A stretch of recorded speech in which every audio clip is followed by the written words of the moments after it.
Assalamualaikum warahmatullahi wabarakatuh.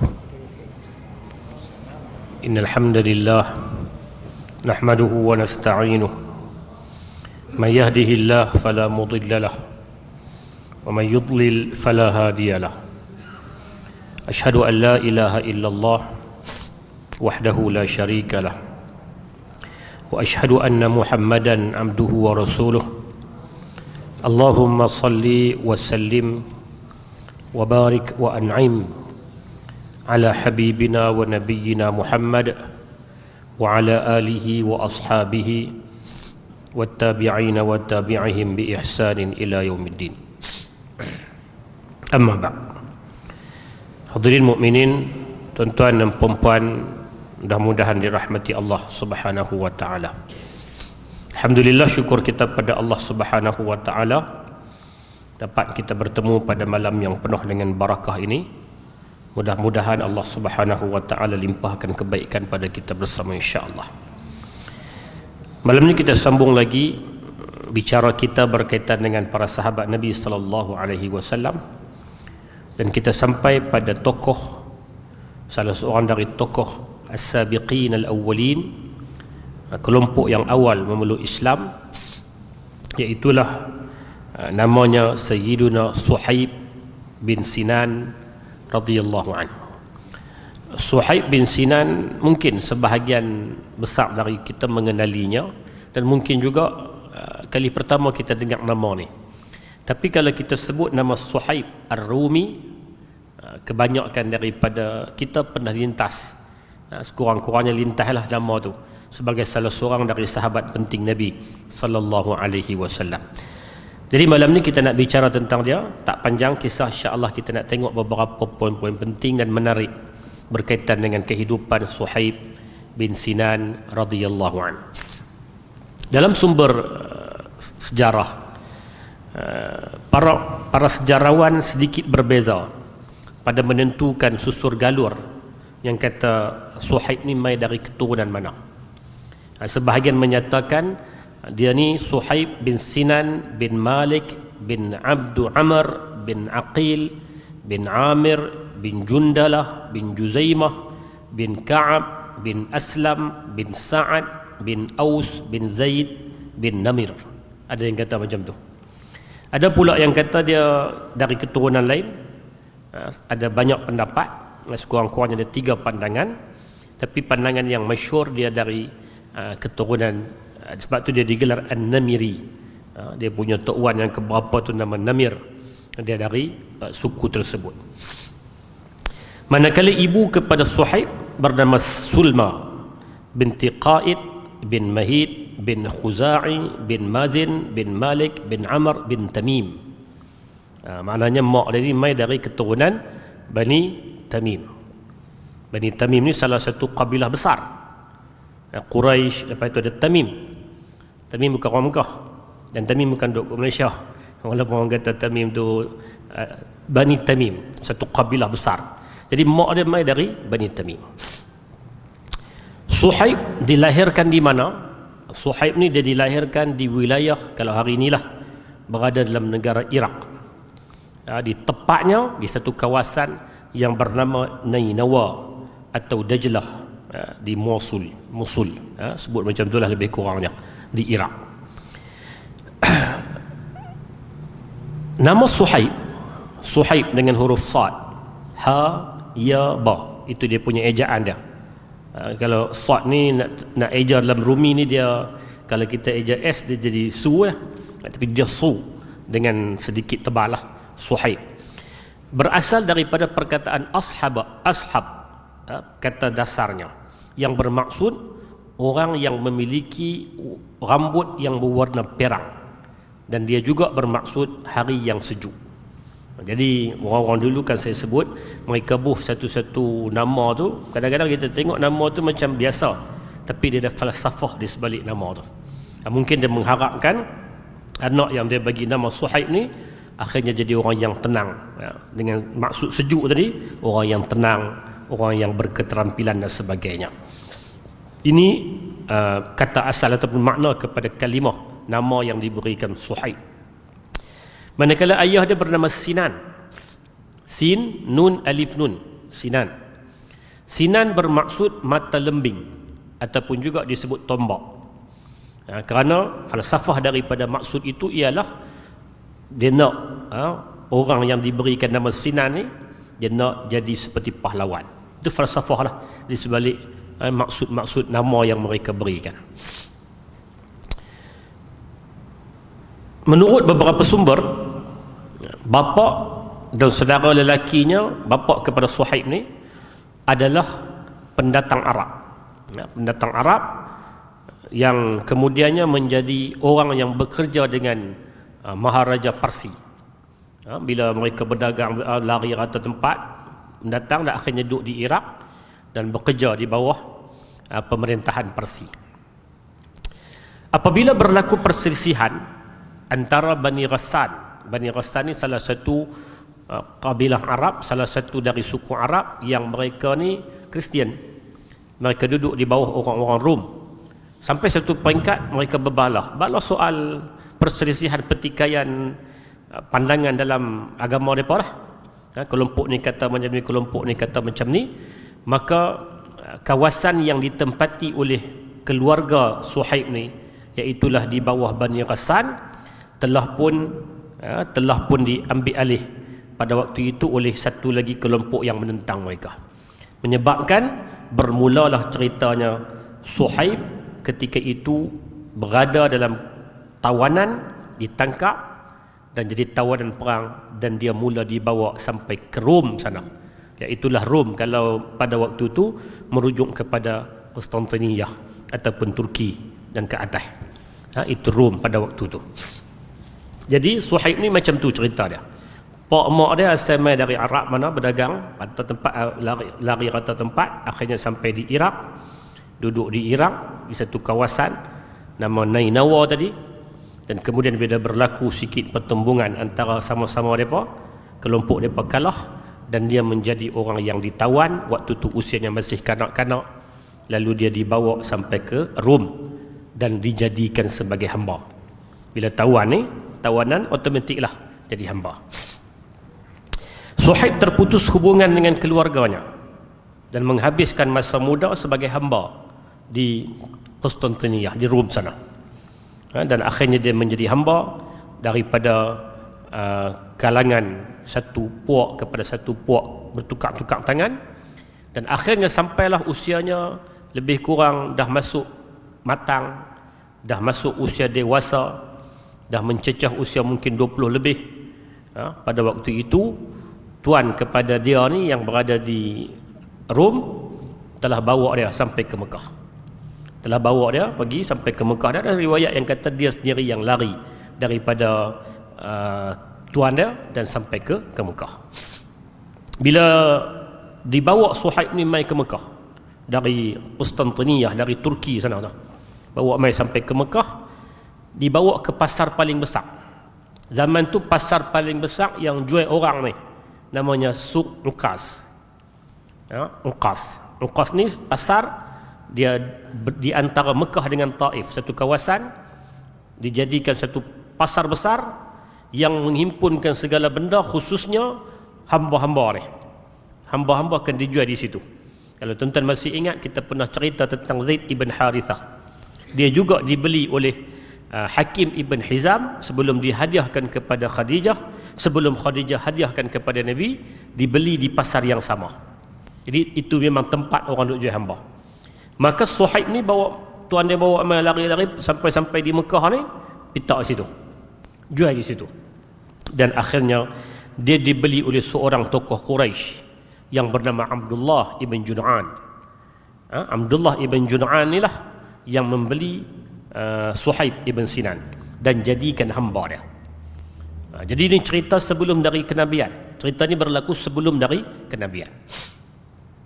Kemudian sampai satu peringkat, Abdullah ibn Jud'an yang memang terkenal sebagai tokoh di kalangan orang-orang Quraisy yang sangat menentang kezaliman, dan dia di antara orang yang berusaha keras untuk menegakkan nilai-nilai keadilan.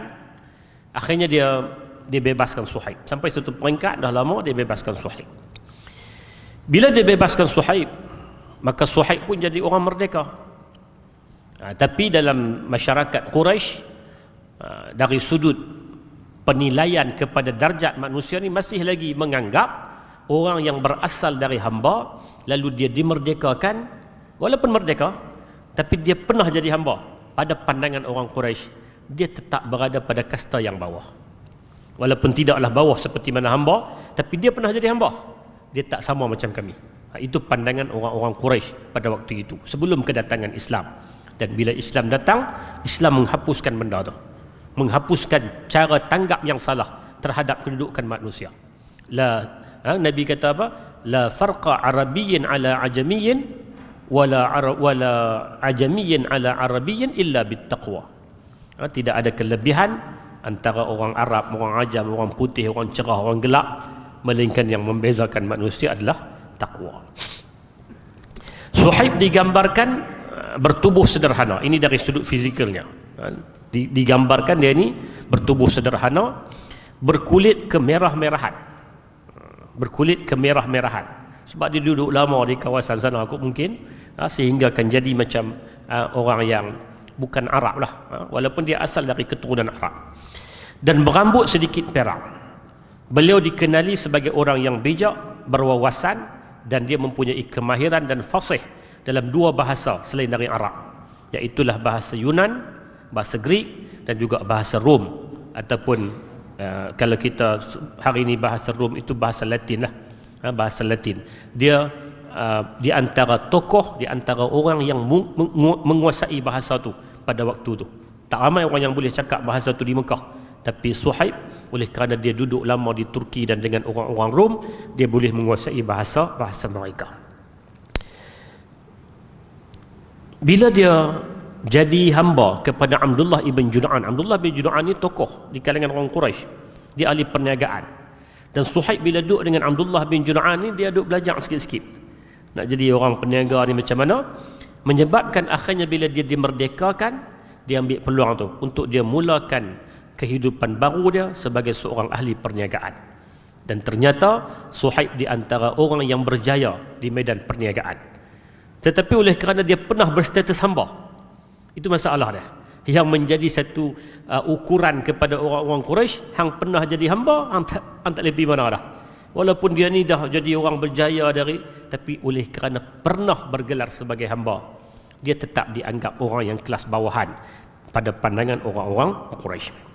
Hadirin mukminin yang dikasihi dan dirahmati Allah Subhanahu wa taala.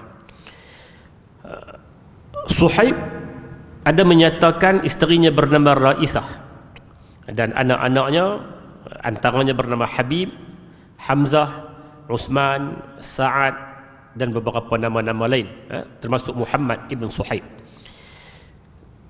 Bagaimana Suhaib boleh masuk Islam? Bagaimana Suhaib boleh masuk Islam? Oleh kerana dia hidup hampir 20 tahun, usianya dihabiskan sebagai hamba di Turki, di Rom, yang merupakan pusat kepada kerajaan empire terbesar pada waktu itu. Dan disitulah berkembangnya agama, disitulah berkembangnya pusat-pusat tamadun, pengaruh menyebabkan dia ni berfikiran lebih terbuka, berbanding dengan orang-orang Mekah asal yang memang dia hidup dalam suasana Mekah, suasana jahiliah 100%. Bila Islam main ni depa agak, sebab tu dia agak lambat perkembangan tu, kerana mereka nak fikir tentang satu benda berat ni pada orang-orang Quraisy yang kehidupan mereka sebelum tu hanya hidup fikir untuk makan dan hidup. Makan, hidup, berhibur. Dia tak ada fikir untuk visi, untuk misi apa. Maka perkembangan Islam tu sedikit agak lambat lah untuk masuk kepada orang-orang Mekah yang asal. Berbeza dengan Suhaib, oleh kerana dia terdedah dengan kehidupan yang begitu lama di Rom, dan orang-orang Rom dengan agama Nasraninya, dengan kajian-kajian macam-macam, jadi menyebabkan dia orang yang sentiasa berfikir tentang tujuan kehidupan ni. Bahkan sebelum daripada dibangkitkan Nabi lagi, dia dah kenali Nabi dan dia dah duk fikir tentang tujuan, tentang apa matlamat kehidupan dan apa akan dijadikan selepas ini. Dalam catatan sejarah disebut bahawa punca dia masuk Islam setelah dia berfikir, setelah dia melihat, setelah dia mendengar kisah-kisah dan sebagainya, akhirnya dia buat satu keputusan. Bila Nabi sallallahu alaihi wasallam bawa saja seruan Islam, dan seruan Islam itu mula disebarkan dari mulut ke mulut secara tersembunyi, maka dia tak fikir panjang untuk dia terus pergi cari Nabi sallallahu alaihi wasallam. Diriwayatkan dari Abi Ubaidah bin Muhammad bin Ammar, daripada ayahnya, iaitu Ammar bin Yasir. Kata Ammar ibn Yasir, laqitu Suhaiban ala babi daril Arqam wa fiha Rasulullah sallallahu alaihi wasallam fadakhalna fa'arada alaina al-Islam fa'aslamna summa makathna yawman ala zalika hatta amsayna fakharajna wa nahnu mustaqifun. Kata Ammar ibn Yasir, aku bertemu dengan Suhaib di hadapan pintu rumah Arqam ibn Abil Arqam, dan Nabi sedang berada dalam rumah Al-Arqam. Waktu itu dakwah secara tersembunyi, dan Nabi pilih rumah Al-Arqam kerana lokasinya berada dekat Bukit Safa. Di samping Arqam ini adalah adik-beradik kepada Abu Jahal dari keturunan Bani Makhzum. Sekurang-kurangnya kalaulah orang Quraisy dapat tahu, kata oh rupanya Muhammad ni bergerak di rumah Al-Arqam, mereka sedikit rasa kendor untuk nak pergi lawan Nabi, sebab Nabi duduk di rumah adik-beradik mereka. Itu di antara punca Nabi pilih rumah Al-Arqam. Maka kata Suhaib, kata Ammar, aku jumpa dengan Suhaib depan pintu rumah Al-Arqam bin Abil Arqam, dan kami tahu kata Nabi sedang berada dalam tu. Lalu kami pun minta izin, kami pun masuk, diceritakan Islam kepada kami, fa aslamna, kami masuk Islam. Mudah. Masuk Islam begitu mudah. Diceritakan Islam pada kami, Nabi ceritakan tentang Islam, fa aslamna, kami masuk Islam. Summa makasna yauman, kemudian kami duduk satu hari, sehinggalah sampai waktu petang, barulah kami balik dari rumah Al-Arqam dalam keadaan kami pun sembunyi. Apa yang kami dapat ni, Islam ni kami sembunyi, kami tak cerita kat siapa. Sangat hati-hati pada waktu itu. Jadi itu di antara cerita, di antara riwayat yang menunjukkan macam mana dia boleh masuk Islam. Bila dia masuk Islam, Nabi SAW memberi gelaran Abu Yahya kepada Suhaib. Abu Yahya, ini gelaran. Sebab memberi gelaran ni dia satu asalnya tradisi, tapi dia juga dianggap sebagai satu benda baik. Satu benda baik. Kalaupun tidak sampai ke peringkat sunnah, tapi dia satu benda yang sangat-sangat disarankan. Nabi beri gelaran kepada sahabat-sahabat dia. Abu sekian-sekian. Abu Yahya diberikan kepada Suhaib. Sedangkan Suhaib tak ada anak yang bernama Yahya. Biasanya Abu ni nisbah kepada anak, tapi Nabi sebut Suhaib ni Abu Yahya, sedangkan dia tak ada anak yang bernama Yahya. Mungkin mengambil sempena nama Nabi Allah Yahya alaihi salam, maka digelarlah kepada Suhaib ini sebagai Abu Yahya, Suhaib ibn Sinan radhiyallahu anhu. Dan sepakat para sejarawan Islam menyatakan Suhaib termasuk dalam kategori minas sabiqin al-awwalin, orang-orang yang awal memeluk Islam. Sepakat. Dia ni pendatang. Suhaib pendatang, bukan orang Mekah asal, dia pendatang. Dan nombor dua, dia adalah bekas hamba. Bekas hamba. Maka bila dia pilih Islam, risiko di hadapan dia begitu besar.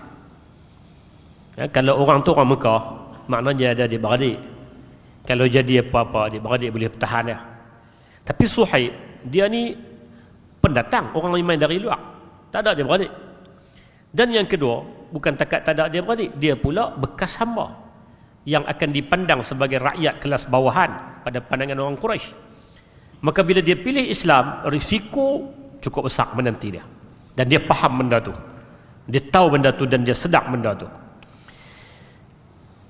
Apatah lagi, dia waktu tu dah bukan ada majikan. Kalau sebelum tu ketika dia jadi hamba, dia ada tuan dia, Abdullah ibn Jud'an, yang kalaulah kata apa-apa, keluarga tuan ni paling kurang akan bantu sikit lah.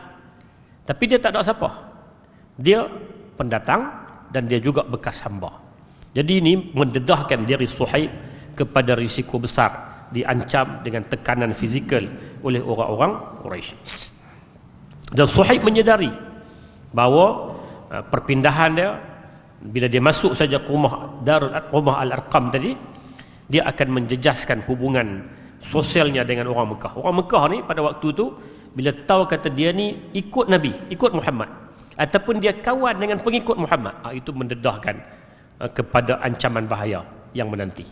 Macam kita pernah baca kisah Bilal, tuan dia bila dapat tahu dia kawan dengan Abu Bakar, habis ditekan, ditindas. Dan Suhaib juga menyedari tentang benda tu, dan dia faham dia terpaksa berdepan dengan risiko besar. Dan bukan sekadar dia faham, bahkan secara realitinya dia berdepan betul dengan tindakan-tindakan kekerasan daripada elit Quraisy, sehingga pernah terjadi dia dipukul sehingga hampir tidak sedarkan diri. Dia faham benda ni dan dia tahu risikonya besar, dan dia kena ancaman, dia kena tekanan berbentuk deraan fizikal. Dalam keadaan demikian, walaupun ditekan, ditindas, didera, dibuat macam-macam, Suhaib tetap mengeluarkan kata-kata memuji Tuhan, memuji Allah Azza wa Jalla. Dia keluarkan kata-kata puji, bila ditekan, orang dera dia, orang tekan dia, orang suruh dia ucapkan benda-benda yang kalau kalimah tu diucap secara biasa maknanya salah lah.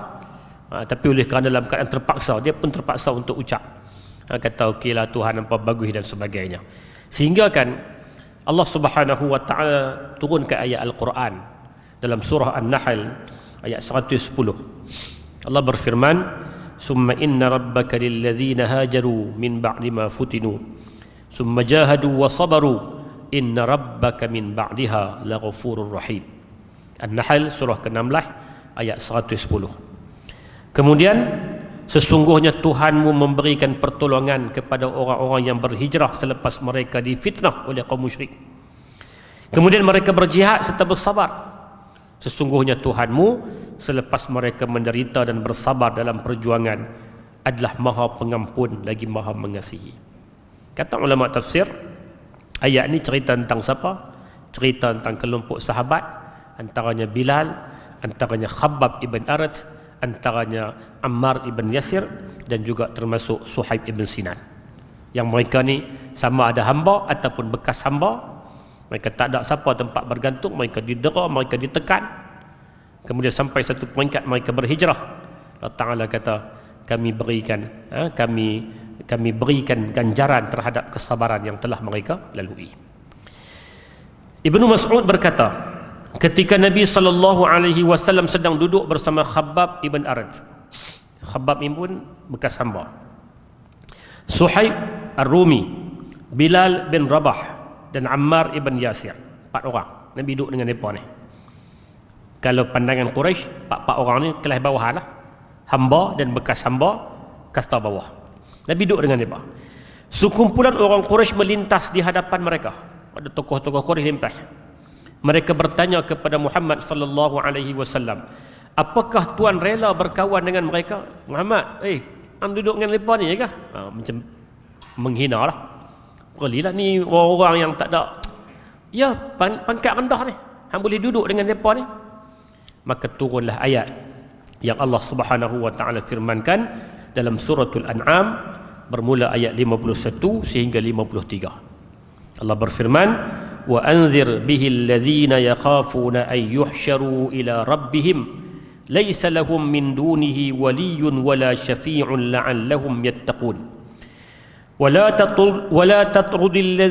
تطرد الذين يدعون ربهم بالغداة والعشي يريدون وجهه ما عليك من حسابهم من شيء وما من حسابك عليهم من شيء فتطردهم فتكون من الظالمين وكذلك فتنا بعضهم ببعض ليقولوا أهؤلاء من الله عليهم من بيننا أليس الله بأعلم بالشاكرين. Al-An'am 51-53. Sebab ayat ini turun apa? Kerana bila Nabi duduk dengan para sahabat yang 4 orang tadi, Ammar bin Yasir, Suhaib bin Sinan, Bilal bin Rabah, Khabbab bin Arat, semua ni sahabat-sahabat hamba ataupun bekas hamba.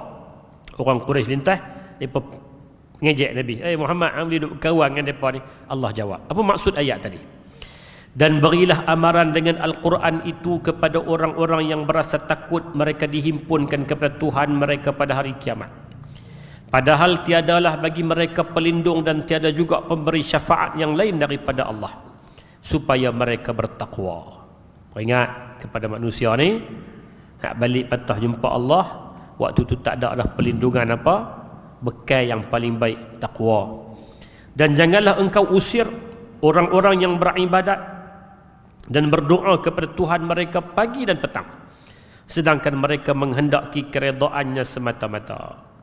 Allah Ta'ala pesan, jangan buang mereka ni. Mereka ni sembah Allah, mereka puji Allah, mereka orang beriman. Walaupun pandangan manusia anggap mereka ni hina, jangan buang mereka. Tidaklah engkau bertanggungjawab atas satu pun mengenai hitungan amal mereka, dan mereka juga tidak bertanggungjawab atas satu pun mengenai hitungan amalmu.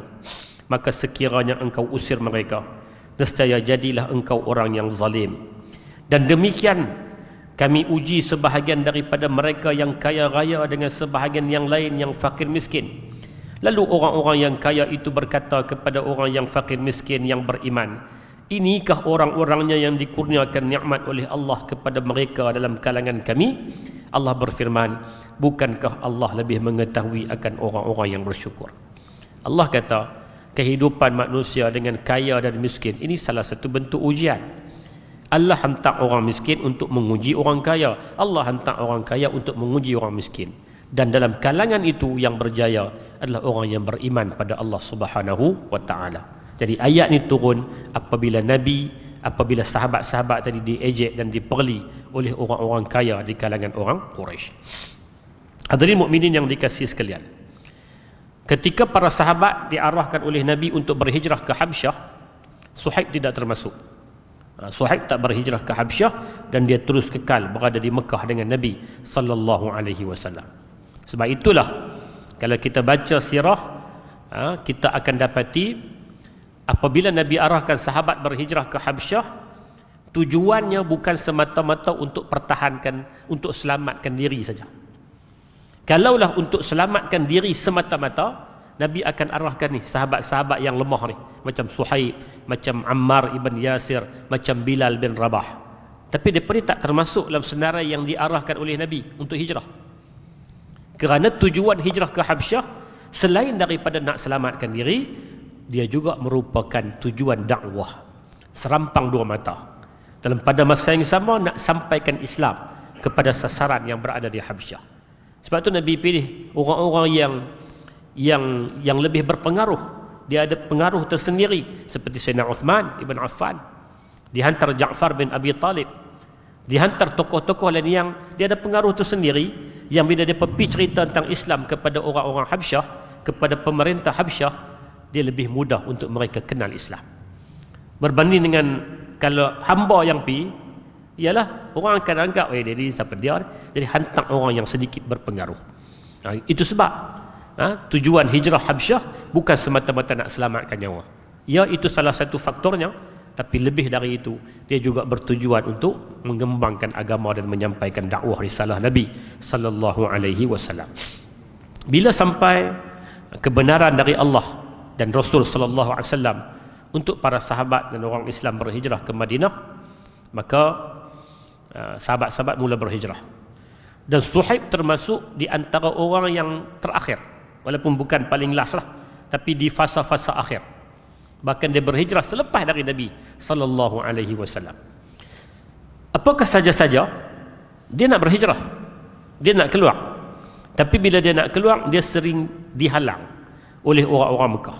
Adalah macam-macam mereka buat alasan, mereka buat halangan, mereka buat sekatan, sehingga kan Suhaib tak boleh nak hijrah seperti mana sahabat-sahabat lain berhijrah. Sekumpulan Quraisy berhadapan dengannya di sempadan Mekah. Sampai satu peringkat dah Suhaib buat keputusan lah, kira nak keluar. Bila dia keluar, ada orang-orang Quraisy ni gertak dia, pi gempang dia lah, kepung dia, sehingga kan dia tak bagi dia keluar. Kata Suhaib, berani main dekat. Lebih kurang lah bahasa dia, berani main dekat. Hampa tak kenal aku di antara orang yang hebat, aku dah panah ni. Sebab dia memang terkenal sebagai orang yang pandai memanah. Seperti mana Sa'ad bin Abi Waqqas juga pandai memanah, macam tu juga Suhaib bin Sinan. Yang akhirnya, kalau kita baca dalam satu riwayat yang lebih terperinci, dia kata, anna Suhaiban hina arada al-hijrah qala lahu ahlu Makkah ataitana sa'lukan haqiran fataghayyar halak qala ara'aytum an taraktu mali amukhilluna antum sabili qalu na'am fakhala'a lahum maluh fabalagha dhalika an-nabiy sallallahu alaihi wasallam faqala rabiha aba yahya rabiha aba yahya. Bila Quraisy sekat dia, Quraisy kata kat dia, wahai Suhaib, hang mai sini dulu, hang mai ke Mekah ni sa'lukan haqiran, hang tak ada apa, hang mai lu, hang ingat tak hang mai dulu ni hang hamba yang tak ada harta benda, hamba mana ada apa, mai dalam selai sepinggang dijual apa semua, hang tak ada apa, sa'lukan haqiran, liau tak ada apa, hina. Fataghayyar halak, tapi hari ini keadaan hang berubah. Bila hang dah dibebaskan, hang berjaya dalam hang berubah. Jadi takkan hang nak keluarkan segala hasil yang hang dapat di Mekah ni, hang nak pelari? Oi, mana boleh. Di tempat kami ni. Kata Suhaib, apa pandangan kalian kalau macam ni lah cerita mudah dia, kalau aku bagi semua harta aku? Oh, tu Suhaib lah. Kalau aku bagi semua harta kat hampa ni, agak-agak hampa bagi kopi tak? Agak-agak bagi aku kopi tak? Kata orang Quraisy, oh kalau macam tu kami mau. Sebab Suhaib pun tahu tujuan mereka ni nak harta. Maka Suhaib pun kata, okey, kalau macam tu, pergi ambil harta aku tang tu, pergi ambil harta aku tang ni. Dia senarai semua. Simpanan-simpanan dia ada di tempat mana-mana, dia habaq semua. Yang penting hampa bagi kopi. Hari ni aku nak pergi ke Madinah, jumpa dengan Nabi sallallahu alaihi wasallam. Sampai peringkat macam tu. Bila dia sampai di Madinah, di Quba pada waktu itu, beberapa hari selepas Nabi sampai, tak lama, bila dia sampai, Nabi terus sambut dia dengan satu perkataan, rabiha aba Yahya, beruntung Abu Yahya, beruntung Abu Yahya, beruntung Abu Yahya. Sehingga kan Suhaib jadi heran, tanya kepada Nabi, macam mana Nabi boleh tahu kisah ni? Beruntung, Nabi sebut beruntung tu sebab tahu kisah ni lah.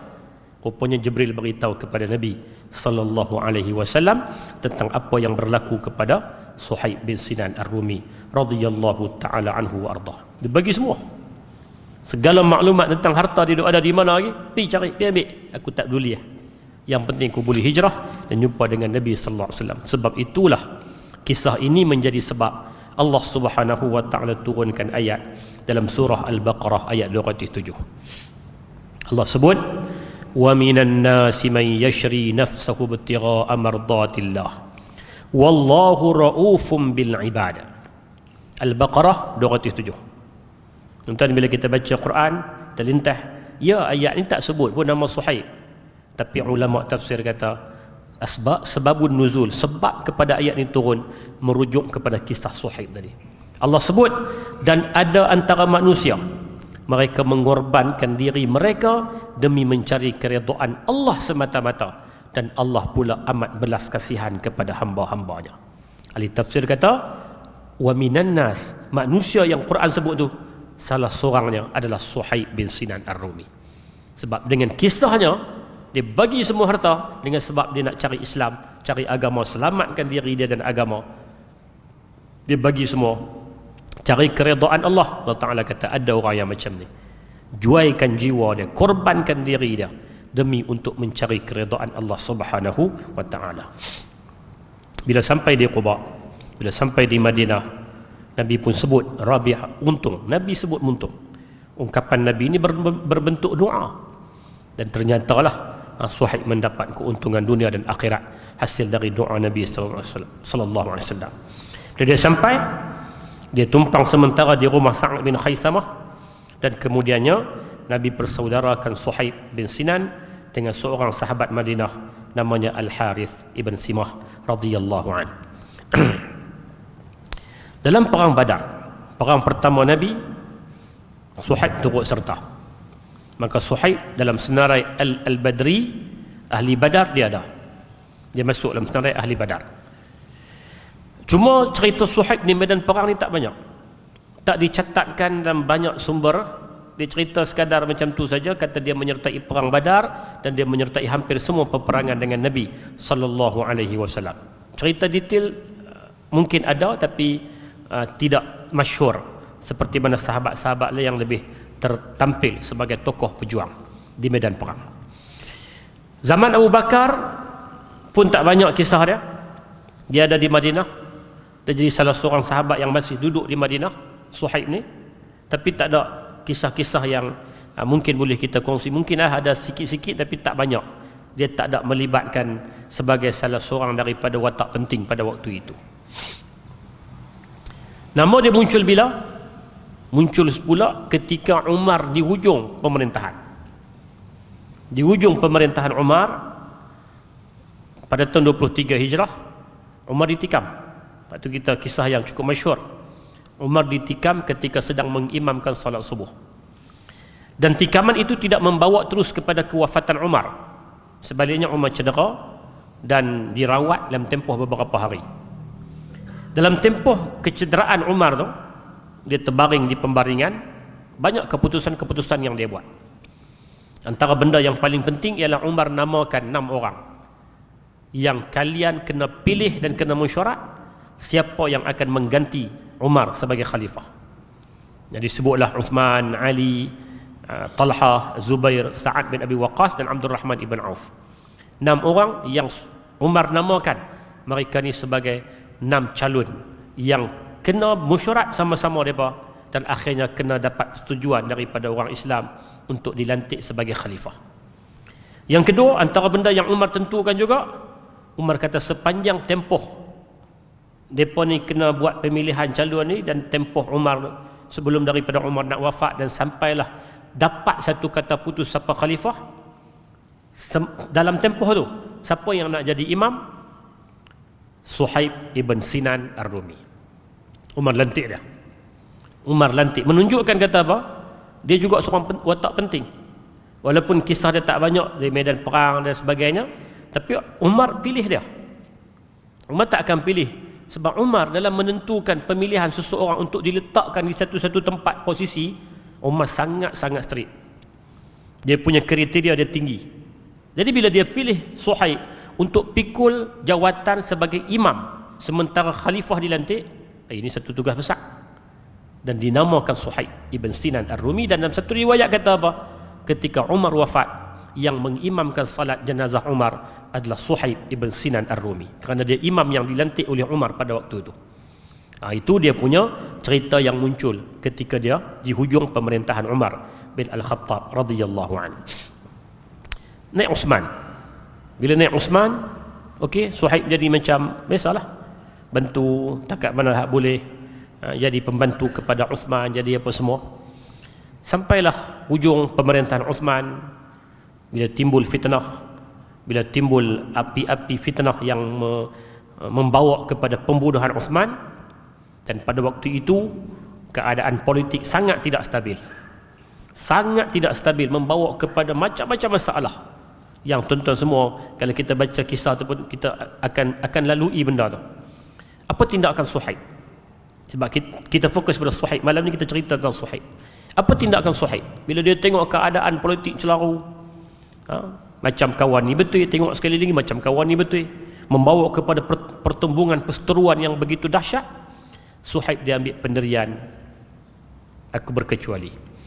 Dia mengundur diri dan menjauhkan diri dari isu-isu politik ini, dan dia menarik diri daripada kehidupan awam. Bahkan dia menghabiskan sisa-sisa hidup dia tanpa sebarang campur tangan dalam isu-isu siasah, dan dia tak terlibat dengan mana-mana kamp.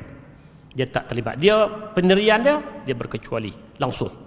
Dan dia menyendiri, menjauhkan diri daripada segala konflik dan polemik yang berlaku pada waktu itu.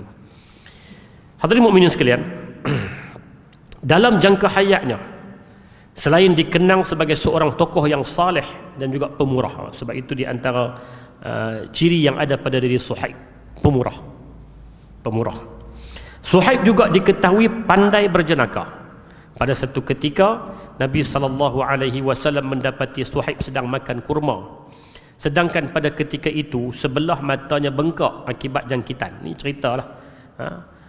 Dia duduk makan kurma. Bak kurma ni makanan waktu tu biasalah. Mata dia sakit. Ada sebelah mata ni bengkak kena jangkit virus dan sebagainya lah. Nabi tanya dia. Nabi tanya, mengapa kamu makan kurma sedangkan matamu bengkak? Adalah Nabi nak melawak dengan dia. Suhaib jawab dalam keadaan melawak. Yang sakit mata, mulut tak sakit. Habis kurang macam tu. Maknanya dia ni seorang yang berjenaka. Seorang yang ada ketika lah, bukan kata watak pak lawak sepanjang masa dah. Ada ketikanya dia berjenaka dengan Nabi SAW. Dan demikianlah Nabi. Nabi ni bukan 24 jam serius. Nabi ni ada ketika Nabi melawak, ada ketika Nabi bergurau senda dengan para sahabat, dengan isteri-isteri dan keluarga Nabi sallallahu alaihi wasallam. Umar radhiyallahu anhu pernah kata, Umar kata, aku tidak melihat kekurangan pada dirimu kecuali 3 hal yang tidak pernah ada pada sesiapa pun. Umar kata, Suhaib, aku tengok hang ni orang bagus, perfect. Tapi ada 3 benda yang ni kurang. Tak ada pada orang lain, ada pada diri hang saja. Yang pertama apa? Kamu mengaku orang Arab, walaupun kamu bercakap dengan dialek yang bukan Arab. Sebab dia Arab ni agak telur sikit. Sebab dia main dari asal lahir di Iraq tapi membesar di Rom. Dia lebih fasih dalam bahasa Rom berbanding dengan bahasa Arab. Tapi boleh cakap dah. Cuma Umar kata, hak kurangnya hampir mengaku diri yang Arab tapi cakap Arab pun tak berapa nak betul. Lebih kurang macam tu lah. Yang kedua, kamu menggunakan gelaran Abu Yahya sedangkan hang tak ada anak nama Yahya pun. Yahya tu nama Nabi tu. Yang ketiga, hang terlalu membazirkan harta. Maknanya nak abang kata dia ni pemurah, terlampau pemurah. Sampaikan bagi ikut danya. Suhaib jawab. Bila Umar kata macam tu, Suhaib jawab. Suhaib kata, berkaitan dengan pembaziran harta, hang kata aku ni bazirkan harta. Aku tidak membelanjakannya melainkan mengikut haknya. Mengikut haknya. Benda tu hak aku belanja dah. Waktu aku ditahan tak bagi nak hijrah, pasal apa aku belanja semua? Kerana aku nak dahulukan untuk urusan agama, nak capaikan keredaan Allah, aku belanja semua. Yang kedua, hang kata aku pakai gelaran Abu Yahya. Yahya tu nama Nabi yang mulia, aku tak ada anak nama Yahya. Itu Rasulullah yang bagi. Macam mana aku nak tolak? Nabi yang sebut, kata aku ni Abu Yahya. Yang ketiga, yang kata aku orang Arab tapi cakap Arab tak apa nak betul ni, kerana sejak kanak-kanak aku ditawan oleh orang Rom sehingga aku terbiasa dengan dialek mereka. Tapi keturunan aku adalah Namir ibn Qasid. Aku main keturunan ni, ini orang Arab tu. Seandainya aku berada di tengah-tengah mereka, pasti aku berbicara dengan dialek mereka. Kalau dah dari kecil aku duduk dengan mereka, aku akan cakap macam mereka. Tapi sebab aku dah dari kecil duduk dengan orang Rom, duduk di tengah-tengah masyarakat Rom, maka dialek aku mungkin sedikit berbeza. Sebahagian dari kita mungkin agak sedikit terkeliru apabila kita sebut Suhaib Ar-Rumi, kita menganggap dia orang Rom.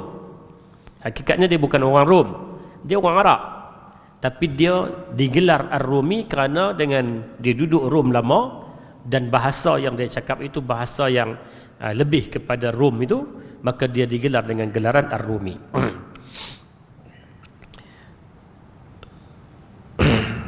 Yang pasti tiada satu maklumat dan fakta yang menunjukkan dia berbangsa Rom. Tak ada. Cerita yang jelas dia memang bukan orang Rom, dia orang Arab, tapi digelar Ar-Rumi kerana dia duduk lama dengan orang-orang Rom sehingga kan dia lidahnya fasih dalam berbahasa Rom. Dan Nabi SAW mengiktiraf Suhaib dengan gelaran pelopor Islam dari bangsa Rom, walaupun dia bukan orang Rom, tapi oleh kerana fasihnya berbahasa Rom, Nabi panggil dia sebagai pelopor Islam dari kalangan Rom. Kata Nabi, aku pelopor dari bangsa Arab, Salman pelopor daripada bangsa Parsi, Bilal pelopor dari bangsa Habsyah, manakala Suhaib pelopor dari bangsa Rom. Nabi sebut. Bilal pun dia ada khilaf. Adakah dia memang orang Habsyah asal ataupun keturunan? Ada berbagai riwayat juga. Sementara Salman, ya betul, Salman dari Parsi. Suhaib digelar Ar-Rumi bukan kerana identiti asalnya Rom, tapi kerana dia duduk lama di Rom. Kedudukan Suhaib juga dilihat melalui kenyataan Nabi SAW yang mengingatkan supaya mengasihi Suhaib seperti kasih ibu bapa kepada anak. Nabi pernah pesan kat sahabat, kalau nak buktikan keimanan kita, kasihlah kepada Suhaib seperti mana seorang ayah kasih kepada anak dia. Nabi nak tunjukkan satu kehebatan begitu hebat. Dalam satu riwayat, Nabi pernah berpihak kepada Suhaib semasa seorang munafik Madinah berusaha untuk memutar-belitkan asal-usul Suhaib Ar-Rumi, Salman Al-Farisi dan Bilal bin Rabah, dengan berkata, Bani Aus dan Khazraj, yakni orang Arab, berjasa membela Rasulullah. Apa pula jasa orang-orang ini? Apabila hal ini diberitahu kepada Nabi SAW, baginda bersabda, Tuhan kalian adalah satu, nenek moyang kalian satu, agama kalian juga satu. Perlu diingat, kewarganegaraan Arab tidak diberikan melalui bapa atau ibu kalian, tetapi melalui lidah kalian. Sesiapa yang berbahasa Arab, dia adalah orang Arab. Pernah berlaku orang di kalangan orang-orang munafik lah, bukan sahabat Nabi, munafik yang berpura-pura ni, komplain, tak puas hati. Ialah sebab mereka semangat kepuakan, semangat kebangsaan mereka tu kuat, orang Arab. Jadi protes kat Nabi ni, pasal apa bagi kedudukan kat Salman, dekat Suhaib, dekat Bilal. Mereka bukan orang Arab, mereka bukan orang kita, mereka bukan orang mai dari kita. Nabi kata, kewarganegaraan Arab ni bukan ditentukan dengan susur galur ayah dia, mak dia, tapi siapa yang cakap Arab, Arab lah. Nabi nak sebut waktu tu sebagai nak menyebelahi kepada para sahabat ni. Demikian kedudukan tersendiri yang Nabi berikan kepada sahabat-sahabat yang berkedudukan rendah, termasuklah Suhaib bin Sinan Ar-Rumi radhiyallahu anhu. Menurut sumber, Suhaib meninggal dunia ketika berusia 72 tahun pada tahun 38 Hijrah, ketika pemerintahan Khalifah Sayyiduna Ali bin Abi Talib radhiyallahu anhu. Tahun 38 Hijrah, usia Suhaib ketika itu 72 tahun. Dan beliau telah disalatkan, jenazahnya telah disalatkan, diimamkan oleh Sa'ad bin Abi Waqqas radhiyallahu an, dan dikebumikan di tanah perkuburan Baqi' al-Gharqad. Kalau dia jadi imam kepada jenazah Umar, jenazah dia diimamkan pula oleh Sa'ad bin Abi Waqqas radhiyallahu an. Sepanjang hidup dia ada beberapa hadis yang dia riwayatkan, campur-campur lebih kurang ada 30 buah hadis. Sebahagiannya ada dalam Sahih Muslim, riwayat daripada Suhaib bin Sinan Ar-Rumi, dan dia juga ambil hadis dari para sahabat, antaranya Abu Sa'id Al-Khudri. Perhatikan tuan-tuan, dia ni Suhaib ni sahabat yang agak berusia, ambil hadis dari Abu Sa'id Al-Khudri. Abu Sa'id ni sahabat muda, waktu Nabi sampai Madinah umur baru 12 tahun macam tu. Nunjukkan kata sahabat dari sudut ilmu ni, dia pun tak ada masalah. Dia juga pernah riwayatkan hadis dari Abu Hurairah. Dia juga riwayatkan hadis dari Umar bin Al-Khattab dan Ali bin Abi Talib. Dan anak murid dia, mana orang yang meriwayatkan dari dia pun ramai, antaranya Sa'id bin Musayyib, Umar bin Khattab, Ka'ab bin Ahbar, dan beberapa nama-nama lain lah yang meriwayatkan hadis. Maknanya sahabat-sahabat ni saling, kawan ni jadi tok guru pada kawan ni, ada ketika dia jadi anak murid pula. Demikian mereka bertukar-tukar hadis, kerana bukan semua mereka mendengar, bukan semua sahabat ni dengar hadis yang sama. Ada ketika dia dengar, waktu hadis disampaikan tu, waktu tu dalam permusafiran, dia duduk tempat lain. Jadi mereka saling bertukar-tukar dan meriwayatkan hadis di antara mereka. Jadi ini kisah Suhaib bin Sinan radhiyallahu an yang walaupun ringkas, walaupun kisahnya tak banyak di medan-medan perang dan sebagainya, tapi sudah tentulah dia seorang tokoh yang hebat, minas sabiqin al-awwalin, antara orang awal yang memeluk Islam. Gelaran sabiqin itu sudah cukup untuk menidakkan apa-apa saja tuhmahan kepada dia dengan gelaran orang yang awal memeluk Islam. Itu tak campur lagi dengan dia juga Al-Badri, sahabat yang menyertai Badar. Dia juga sahabat yang menyertai perjanjian Hudaibiyah. Semua-semua ni kriteria yang ada ni menjadikan tuduhlah apa pun, itu tak sikit pun mencalar dan menjejaskan apa yang ada kepada tokoh sahabat yang kita bincangkan pada malam ini, Suhaib bin Sinan Ar-Rumi radhiyallahu ta'ala anhu wa ardah. Mudah-mudahan ada manfaat daripada kisah ringkas yang kita bacakan. InsyaAllah selepas ni, kalau ada kesempatan lagi, mungkin selepas raya nanti, kita akan sambung dengan tokoh sahabat lain pula. Kalau ikut dalam urutan ni, tajuk yang akan datang ialah Abu Dhar Al-Ghifari radhiyallahu ta'ala anhu wa ardah.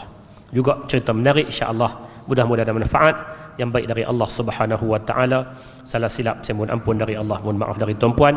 Aqulu qawli hadza wa astaghfirullahal azim li wa lakum. Wassalamu alaikum warahmatullahi wabarakatuh.